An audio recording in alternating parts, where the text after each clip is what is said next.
नमस्ते दोस्तों, मेरा नाम है नमिता अनुराग। कहानियाँ सुनाती हूँ।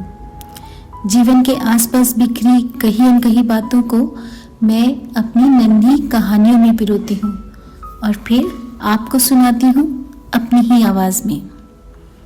आज फिर आपके लिए एक ऐसी ही सच्ची घटना पर आधारित कहानी लेकर आई हूँ। नाम है विजय पताका। आइए सुनते हैं। ऐसा कीजिए, दोनों बच्चों के यूनिफॉर्म के दो सेट्स और दे दीजिए। दुकानदार को पेमेंट कर मैंने सारे पैकेट्स उठाए और बाहर किताबों के बंडल पकड़े खड़े अपने चपरासी माधो सिंह को पकड़ाते हुए कहा, हो गए सब काम, चलो।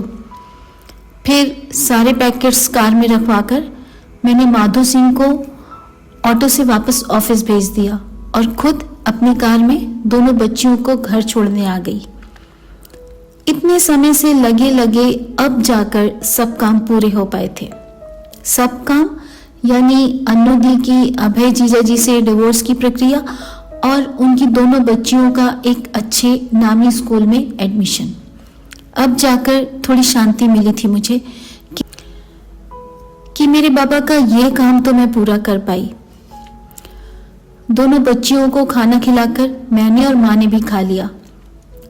जितना सोचा था उससे काफी कम समय में ही बच्चियों के स्कूल के सारे काम हो गए थे।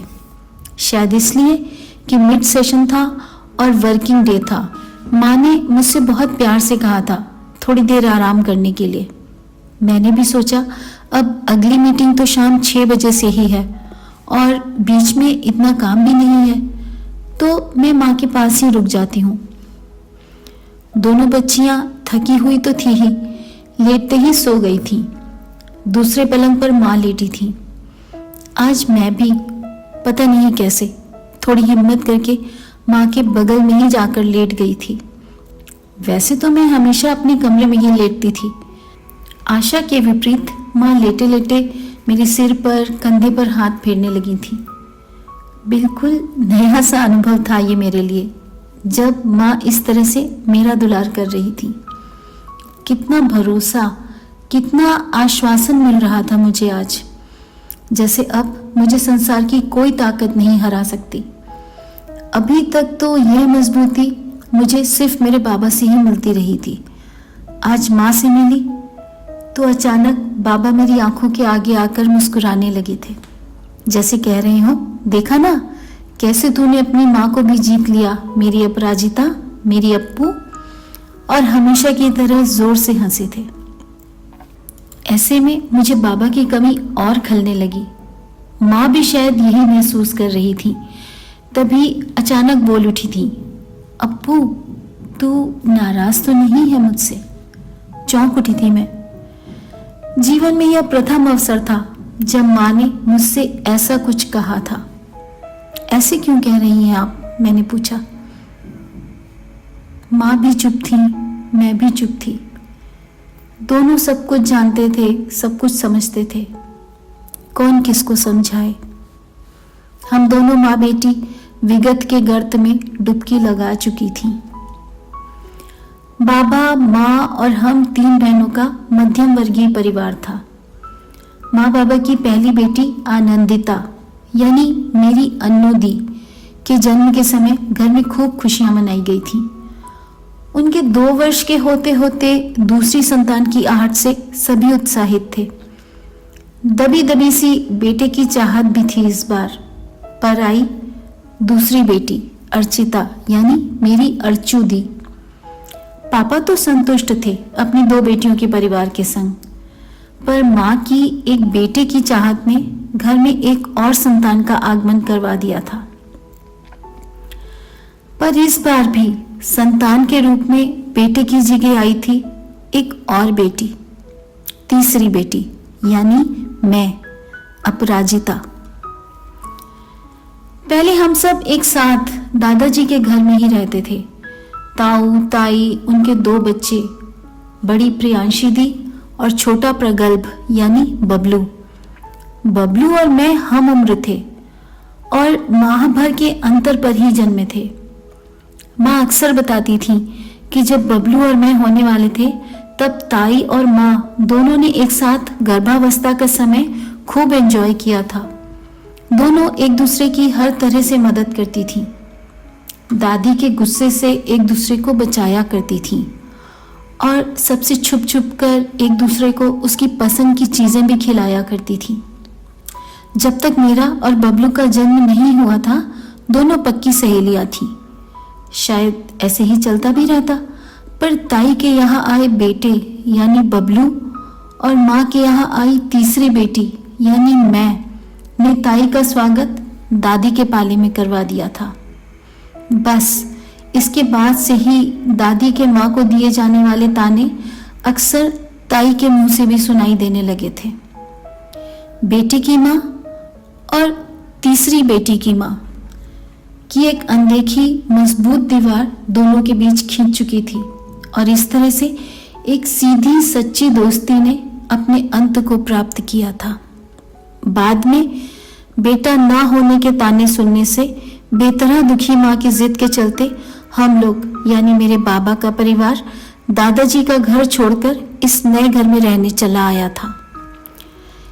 एक बार बहुत पहले मेरे पड़ोस की एक आंटी मेरी दोनों बहनों से बता रही थी, तभी मैंने भी सुन लिया था कि जब मेरा जन्म हुआ तब जब नर्स ने मुझे माँ की गोद में पकड़ाना चाहा तो यह सुनकर कि बेटी हुई है, माँ ने मुंह दूसरी ओर फेर लिया था और आंसुओं की कुछ बूंदें उनकी आंखों से छलक पड़ी थी।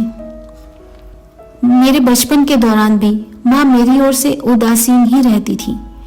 जब किसी परीक्षा में मेरे नंबर अच्छे आते या मैं कक्षा में प्रथम आती, तब जब कभी भी माँ मेरी ओर मुस्कुराकर देख लेती या बात करती तो मुझे लगता जैसे मैं 7वें आसमान पर उड़ रही हूँ, वरना अधिकतर तो वह मुझसे खींची खींची सी ही रहती थी।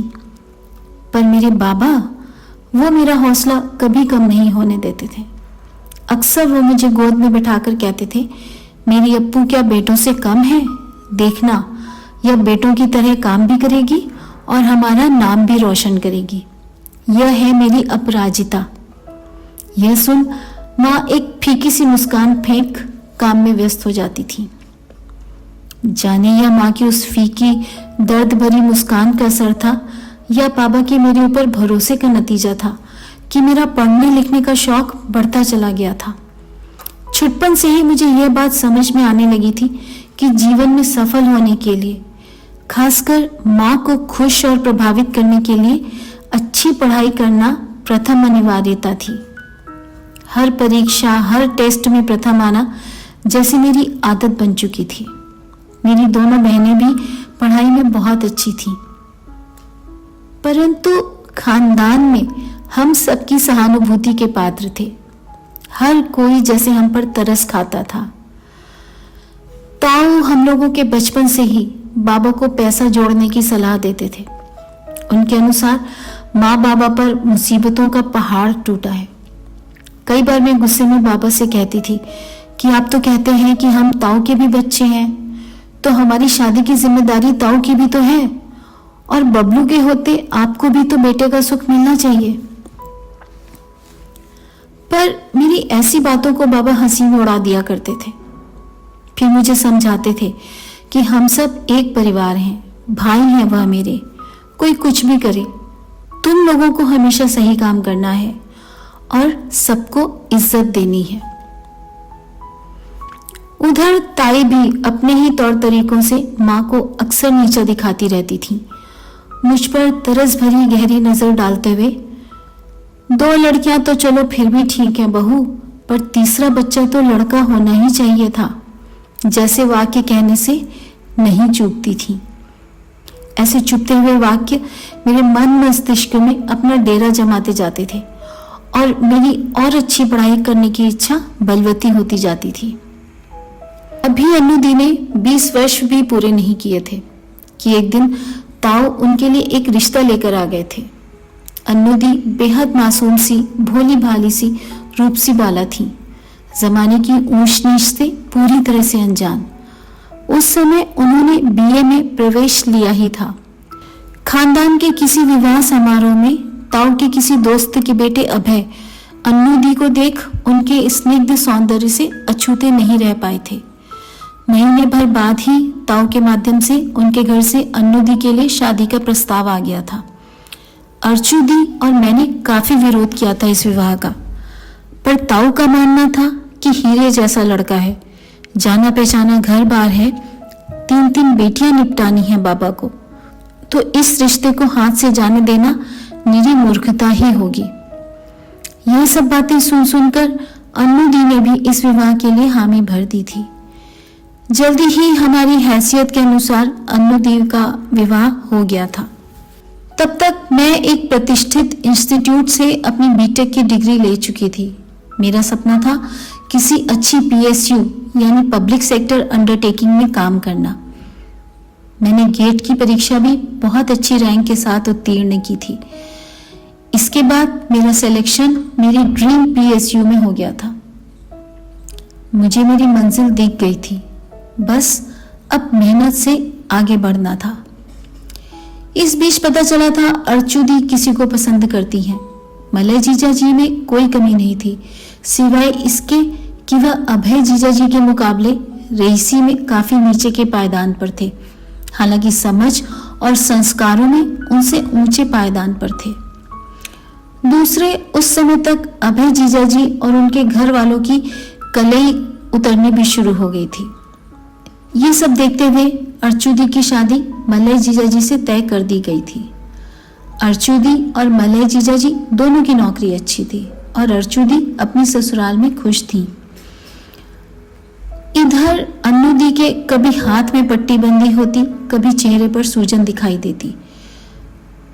कभी खुलकर कुछ न बताने पर भी हम काफी कुछ समझने लगे थे। उन दिनों माँ बाबा अर्चू दी के विवाह की तैयारियों में व्यस्त थे। बाबा अक्सर काफी परेशान दिखते थे। एक बार बहुत जिद करके मुझे पता चला कि उन्होंने सोच रखा है कि पहले अर्चू दी की शादी अच्छी तरह से निपट जाए, फिर आनंदिता को डिवोर्स दिलवा देंगे और बच्चियों को यही किसी अच्छे स्कूल में एडमिशन करवा देंगे। अन्नू की पढ़ाई पूरी करवाकर उसे आत्मनिर्भर बनाएंगे। पर उस नार्सिस्टिक आदमी के साथ अब अपनी बेटी को नहीं रहने देंगे। जाहिर है माँ बाबा के साथ साथ अब यह मेरा भी लक्ष्य बन चुका था। परंतु नियति को कुछ और ही मंजूर था। अर्चू दी की शादी के बाद से ही बाबा को सीने में हल्का हल्का दर्द रहना शुरू हो गया था और जल्दी ही वह हमें छोड़कर परलोकवासी हो गए थे। हमारी दुनिया उजड़ चुकी थी। अब सबकी जिम्मेदारी स्वतः ही मैंने ले ली थी। हमें आश्चर्य इस बात का था कि अब ताऊ लोगों ने हमसे संबंध समाप्त कर लिए थे। बाद में किसी ने बताया था कि बेटियों की जिम्मेदारी से घबराकर उन लोगों ने ऐसा किया था। मेरी गाड़ी के हॉर्न की आवाज से मैं वर्तमान में आ गई। ड्राइवर ऑफिस से मुझे लेने आ गया था। चाय पीते हुए मैं सोच रही थी कि माँ को बताऊं या नहीं कि कल ऑफिस में क्या हुआ था। लेकिन माँ जब अपना कप लेकर मेरे पास आकर बैठी तो मेरी वाणी ने खुद ही मेरी चुगली कर दी। माँ, कल ऑफिस में मेरे पास बबलू आया था। क्या? माँ के कप से थोड़ी सी चाय छलक कर उनकी साड़ी पर गिर गई। क्यों आया था? उसको अपने इंस्टीट्यूट में लोगों को स्किल ट्रेनिंग दिलवाने के लिए आर्थिक मदद चाहिए। फिर तूने किया उसका काम? मैं चुप रही, समझ नहीं आया क्या जवाब दूं। माँ बेध्यानी में आगे झुक आई थी और उत्सुक निगाहों से मेरे चेहरे के भावों को टटोल रही थी। मैंने धीरे से कहा, अभी नहीं। माँ एकदम से शांत होकर कुर्सी पर वापस पीछे टिक गई। धीरे धीरे चाय के घूंट भरती हुई, आंखें शून्य में देखती हुई। हालांकि मेरी नौकरी ने घर के हालात, रहन सहन के स्तर को काफी पहले ही बदल दिया था, पर आज माँ की आंखें असली विजय के दर्प से चमक रही थी। उनकी जेठानी ने अपने जिस बेटे की वजह से उन्हें बार बार नीचा दिखाया था, आज किस्मत ने उनके उसी बेटे को माँ की उसी बेटी के रहमो करम पर लाकर छोड़ दिया था। मीटिंग शुरू होने का समय 6 बजे से था। अभी सिर्फ 2:45 बजे थे। समय था हमारे पास। माँ की आंखों में विजय दर्प का सागर लहलहा रहा था। होठों पर वक्र मुस्कान थी। गर्वोन्मत्त चेहरा दमक रहा था। माँ तैयार होकर आ गई। चल, तेरी ताई के पास चलते हैं। इतने बरस हम दोनों ने जो इतनी बेइज्जती करवाई है, आज उसका हिसाब बराबर करने का समय आ गया है। कुछ ही देर में हम ताई के दरवाजे पर खड़े थे। आज इतने वर्षों बाद माँ ताई से मिलने जा रही थी। उनकी देवरानी की हैसियत से नहीं, वरन एक ऐसे अफसर की माँ की हैसियत से जिसके पास ताई के बेटे का जरूरी काम अटका हुआ था। एक कामयाब बेटी की माँ होने का गर्व उनकी विजय पताका को ऊंचा फहरा रहा था। समय के पासे ने अपनी गोट कितनी चुन कर फेंकी थी, सही जगह पर और सही समय पर। पिछली बार माँ जब वह घर छोड़कर आई थी, तब भी कारण मैं और बबलू थे, और आज 24 बरस बाद जब माँ उसी घर में वापस आई हैं, तब भी कारण मैं और बबलू ही हैं। मैं और माँ ताई के दरवाजे के बाहर तैयार खड़े थे कि दरवाजा खुले और हम इतने बरस तक अपने साथ किए गए अन्याय का हिसाब पूरा करें, अपनी विजय पताका फहराएं। हमने घंटी बजाई।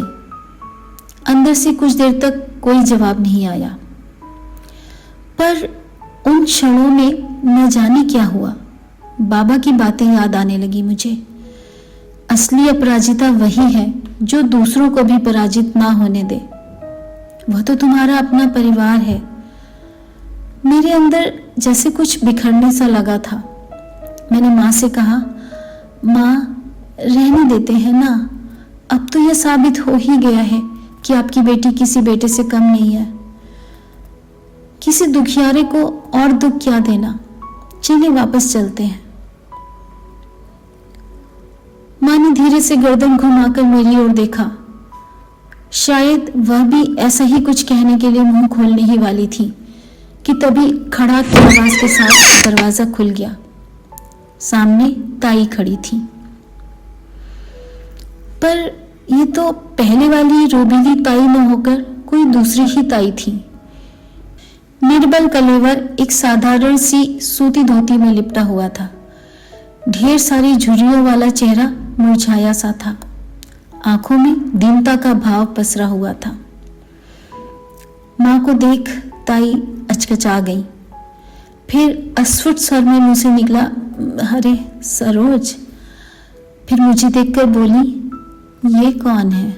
सबसे छोटी वाली है। माँ पहले थोड़ी ठिठकी, फिर उनके पैर छूते हुए हामी भरी।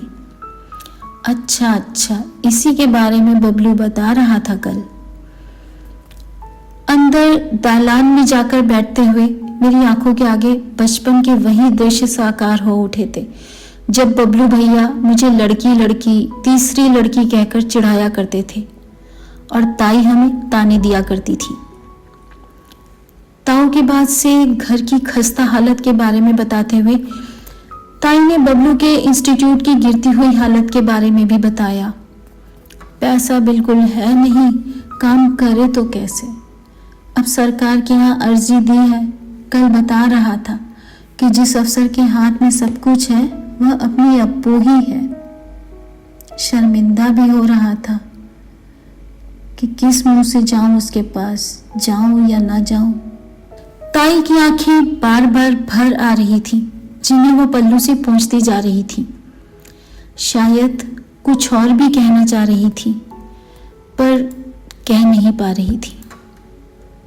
फिर एकदम से बोली, सरोज, बबलू के इस काम की वजह से नहीं कह रही हूँ। पहले भी कई बार सोचा बात करने को, पर हिम्मत नहीं पड़ी। तुम्हारी कसूरवार हूँ मैं। याद है मुझे कैसे इसके होने पर मैं तुम्हें तीसरी बेटी होने का ताना देती थी। बुद्धि फिर गई थी मेरी उस समय। पर देखो, किस्मत आज बबलू को तुम्हारी उसी बेटी के पास ले गई। मेरा कहा सुना सब भूल जाओ सरोज। मैं जान गई हूं कि अपना किया धरा लौटकर यही वापस आता है। ताई के स्वर में किसी भी तरह की कृत्रिमता नहीं थी। भरी हुई आंखें भी साफ साफ बता रही थी कि पश्चाताप के ये उद्गार सीधे उनके हृदय से निकल रहे थे। मैं कुछ बोल पाती उससे पहले ही ताई ने मेरे ऊपर आशीषों की बरसात कर दी। मेरी गुड़िया, मेरी बिटिया, खूब आगे बढ़ो, भगवान तेरी सब इच्छाएं पूरी करें। फिर अचानक मेरा हाथ पकड़ लिया, बोली, बिटिया, ये सब मैं इसलिए नहीं बोल रही कि तुम हमारा काम करो, पर अब इस उम्र में मैं अपनी पहले की गई गलतियां सुधारना चाहती हूँ। माफ कर दे अपनी ताई को बेटा। आंखों में भरी झील के उस पार मैंने माँ को देखने की कोशिश की। वहां भी अनवरत अश्रुधार बह रही थी। मैंने और माँ ने एक दूसरे की ओर देखा। जाने किसने क्या कहा, जाने किसने क्या समझा, पर तत्क्षण मेरे मुंह से निकला, आपकी बेटी हूं ताई, आप माफी क्यों मांग रही हैं मुझसे।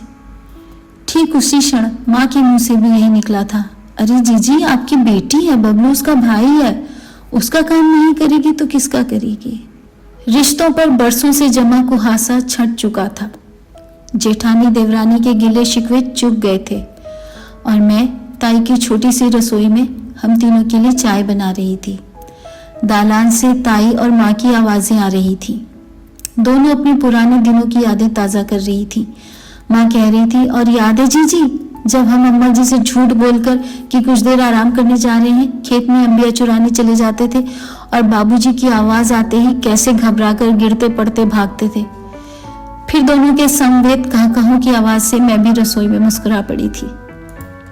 आज सुबह ऑफिस आते ही मैंने बबलू की फाइल निकलवाकर अपनी ओर से अप्रूव कर दी है और खुद उसकी फाइल उठाकर चल दी हूँ अपनी सर की टेबल पर सबसे ऊपर रखने, जिससे सर सबसे पहले इसी फाइल पर काम करें। कॉरिडोर से गुजर रही थी तो अचानक ऐसा लगा जैसे सामने बाबा खड़े मुस्कुरा रहे हैं और कह रहे हैं कि अब तू बनी है असली अपराजिता। देख अब तेरी विजय पताका कितनी ऊंची फहरा रही है। दोस्तों, ये कहानी बस इतनी ही। फिर मिलेंगे एक नई कही अनकही लेकर। आप सब स्वस्थ रहें, खुश रहें। धन्यवाद।